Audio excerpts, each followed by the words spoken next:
Hello Hex Kittens, welcome back to my channel. Today we're going to go over Season 16, Episode 2 of RuPaul's Drag Race. Before we dive in, please like this channel, share it with friends, subscribe, follow me on social networks, and if you also want to help support this channel, check out my Redbubble store, find yourself some cute merch. It all helps to keep this channel running and going, and it's always much appreciated. First off, before we jump into the meat of this episode, let's congratulate Drag Race on their Emmy Awards, including RuPaul for his 8th consecutive win for Outstanding Host. So yes, give it up. Snatching them awards, snatching them Emmys. You love to see it. I also want to take a moment to give a little shout out to Jan for her promotion with Jan Sport. Everyone knows that Jan Sport was Jan Sport before going on Drag Race, but had to change it to Jan so that there wouldn't be any copyright, things like that. But Jan Sport has tweeted her before, and they've been very supportive. And now they put out a line of collaborative bags that are purple and cute. So you love to see that. Step up. Who's next? I'm looking at you, Britta. All right. So episode 2 starts. We have the next girls entering the workroom, and first up we have Hershey the Courgette. This is Cornbread's sister. She came in with lots of energy, beautiful hair. I love that purple. It was a fun bodysuit with a little train-like attachment. Super cute. I liked this look. I thought it was really fun, and she showed her personality right away. Next up, we have Plasma. Plasma came in giving old Hollywood glamour, giving a little, Lucy Ricardo. I thought this look was beautiful. That coat was stunning. I love the hat. I love a good hat in drag, if you didn't know. But I thought Plasma really killed it. I'm really looking forward to seeing more from her in this season. Next up is Geneva Carr. Geneva Carr is the first Mexican-born queen on U.S. Drag Race. She looked gorgeous. I loved this look, giving a little bit of Mexican flag and all the rhinestones. She looked stunning. There's nothing I would change about this look. It was perfection. Next up comes Plain Jane. She came in with a cutout cheetah print bodysuit. Nothing I haven't really seen before, so I was like, it was okay, but I was not really excited about this look. Next up, we have Megami. And I really liked Megami, but again, I thought this look was beautiful, but I've seen this several times already on Drag Race. This very, Christianity iconography. Although she did a little bit of a play having the devil horns to be the Antichrist. But we've seen this same look on Gia and Mo Hart.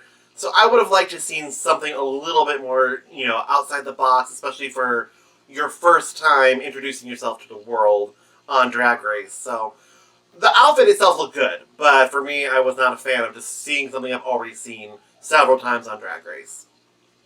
Next up is Maya Iman LePage, the Miami kickin' and flippin' diva. This look was so beautiful. All the orange, the feathers, the little ball of hair, and the darker tendrils on. I just loved everything about this look. This is definitely one of my favorite entrance looks. I thought it was gorgeous. So beautiful, and I love a bright, vibrant color.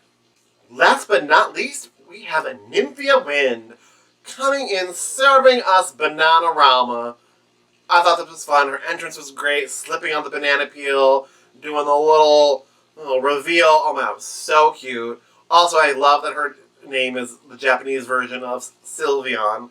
I'm a big Pokemon fan, so bonus points there.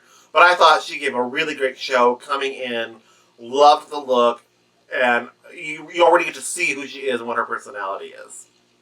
This week's mini challenge again was a photo shoot, but instead of doing it on the Ring camera, they went to the GMV. I thought it was fun. We got a little brief segment with Love Connie, but then T.S. Madison took over. So her and Ruru had the banter, asking the girls questions while they did all the photos. I thought this was really fun. I thought it was really fresh. I really enjoyed the photo shoots this season. I thought it was something different. And then the winner of the mini challenge in the photo shoot was Nymphia Wind, and I just, again, love her already so much. She already has such a great showing.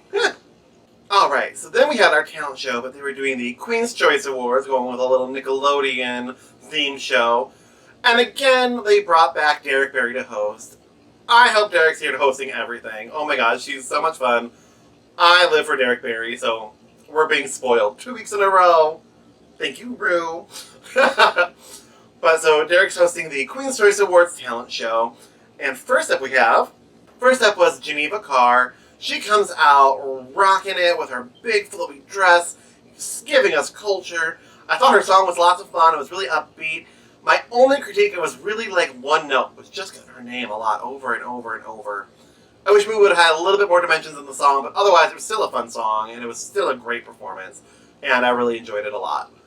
Second up was Hershey, and oh my god, at first I was like, what is she doing in this jungle? Coming through the jungle, but that performance was fun, giving us a whiplash, whipping hair. I don't really whip hair, that's not my thing. But she was killing it. It was so much fun. I was laughing out loud. And then when she said that Cornbread wrote it, I was like, of course she did, because Cornbread's song on her season was so much fun too. But I thought this was a really great showing, even if I was confused a little bit by the jungle at the beginning. But overall, super fun. Next up was Plasma. Plasma gave us a little cabaret, a little kind of burlesque-ass to it. And then in the middle, with her singing, there was Impressions.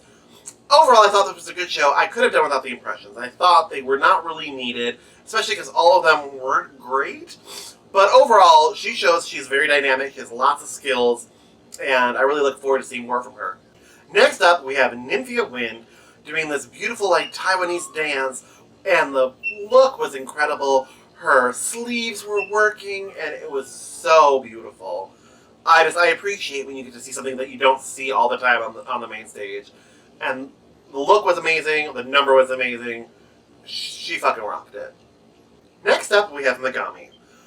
I enjoyed this performance a lot. I thought it spoke to our climate of how drag and queer identities are kind of in danger. And so I thought it was a very smart choice for her to speak on that and do a performance. However, I do agree with the judge. I wish we got to like the cards part first, because I was also really distracted by her holding the flag. I thought the flag was going to reveal into something, so I was really kind of focused on that. So for me, that was a little distracting. But overall, loved the message. Thought it was done really well. I'm glad she said it. We need those voices to be amplified for everyone to see. Next up was Maya, and she did not disappoint. If you've seen her videos on TikTok, which I'm sure you have, if you have any drag queens that you follow on TikTok, she has popped up. You've seen her flipping and doing her tricks, and her number was super fun. It was exactly what I would expect. Shows off who she is. What a wonderful start for her. Lastly, we have Plain Jane and Burger Finger.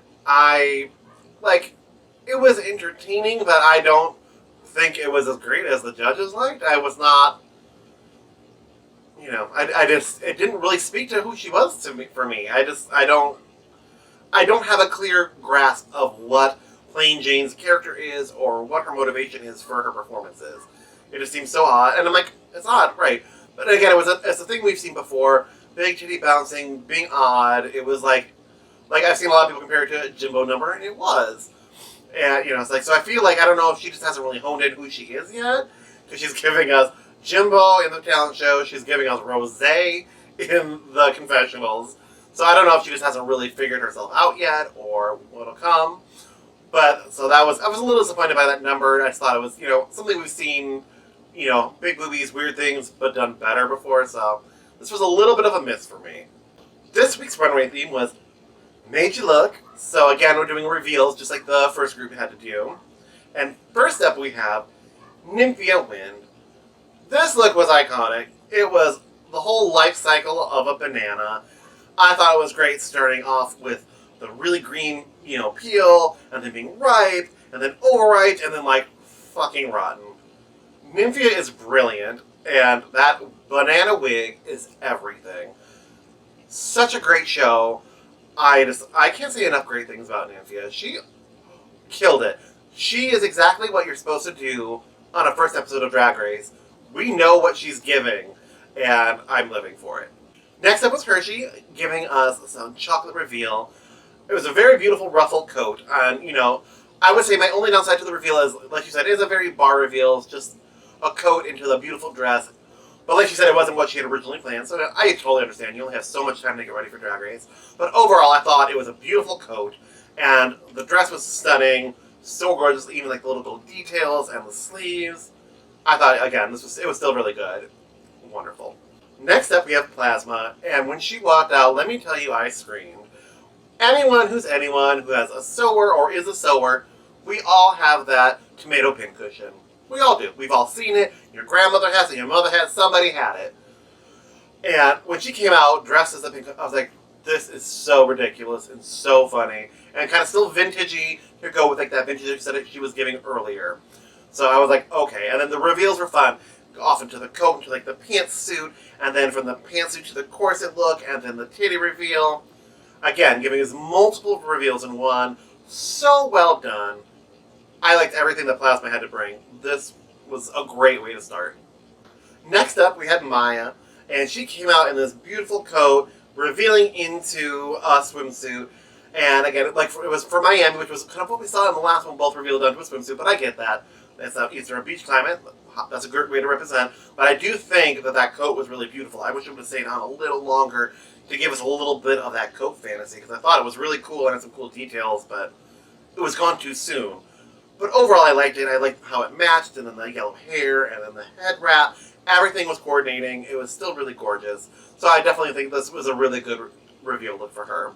Next up, we have Geneva Carr, and she comes out in this like sequin mariachi look, and then reveals into this beautiful flowy dress, and it's one of those 2-in-1 built-ins. I love that because it breaks my brain, because like I'm a seamstress a little bit, but not I can't, like, some NASA needs to come out here for these kind of calculations now. How do you build all that?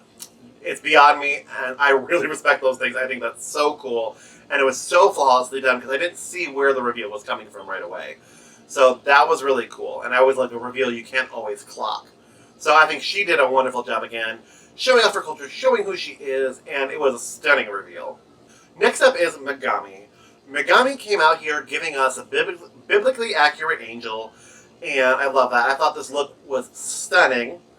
I appreciate the reveal of the eyes and the hands. I get what she was going for, doing something different, but I don't feel it was such an as impressive as the main look already was. You really need that reveal to pop, and it almost didn't feel like a reveal. She does get bonus points for me for the creativity, but overall the look was a yes. The reveal was just kind of a mess for me. Last up, we had Plain Jane. This first look, she walks out in this like Russian coat, robe dress, beautiful, stunning, kind of ice queen, and then she reveals into like Boston sports fan, again, big titties. I hate when you reveal into something that's less impressive than what you were already wearing. It's kind of like, oh, like it was so grand, and then you went to sequin top and cut off booty shorts. I didn't like this at all. I thought that was a terrible transition. Wasn't really a fan of that. So we go back to playing Rate a Queen, and the girls rate each other, and Plain Jane decides to play strategically and rates people she thought were the worst as the best, and the best as the worst, to try to play with the rankings. And you know what? I can totally get behind that. Play the game. That's what it's there for. However, I think this was just kind of like the cherry on top of so much negativity in this episode. Now, by no means do I think drag queens need to be all sunshine and rainbow farts. I myself am a shady, shady cunt. And I will read my drag sisters up and down, and we do it back and forth, but there's always an element of love, and there's funniness and humor and levity between it. She's been kind of unrelenting this whole episode, coming in with reads that are not funny, or they're just insults. And in her confessionals, she's just really ripping everyone apart, and it's not cute, and it's not really fun. So hopefully she simmers down, because she's really bringing in the villain. It's her villain era right now. And I just like, it's not fun to watch. Like, it's fun to have a little conflict, but there are so many better ways that you can be shady. And, you know, the way it's been, like, Mistress last season. Shady. But she still has that heart of gold and is there to play and things like that. This just felt nasty, and I wasn't really a fan of it. So the top two end up being Geneva Carr and Plain Jane.